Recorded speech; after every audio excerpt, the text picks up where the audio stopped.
This week marks a year since last year's deadly heat dome when temperatures hit 116 degrees in the Portland area. Still hard to believe a year later. Nearly 100 Oregonians died. Local leaders were not prepared. So, a year later now, we're looking at what's changed, especially for 211 Info. That's an organization that helps connect people to support in emergencies. Here's Galen Etlin.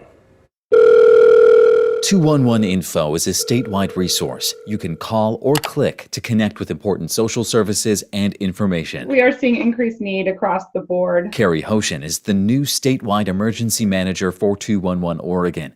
From COVID pandemic assistance to vaccine rollout, wildfire response, and last summer's deadly heat wave. Emergency after emergency after emergency over the last few years. 211 has been on overdrive. A lot of big challenges. Just right now, how are you feeling?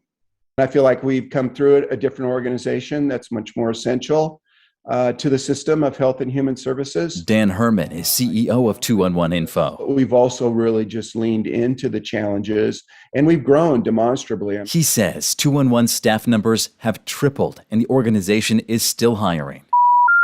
Growth fueled by necessity. On one day of 2021's heat wave, 211 was closed and missed about 750 calls.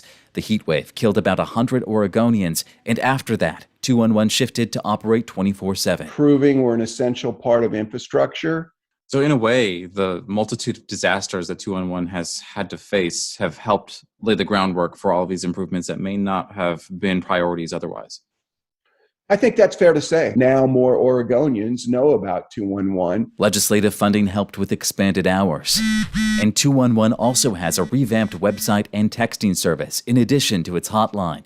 And because of so many big issues at once, many groups have come together. Much better relationships and communications with a number of both state agency leaders and more local government leaders. So what's next? 211 is part of a statewide Connect Oregon effort, building up connections between medical and social care providers to better track outcomes for people referred to help.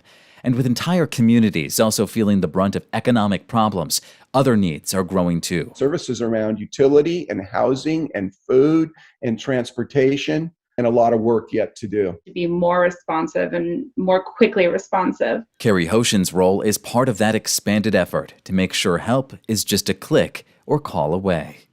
Galen Etlin, KGW News.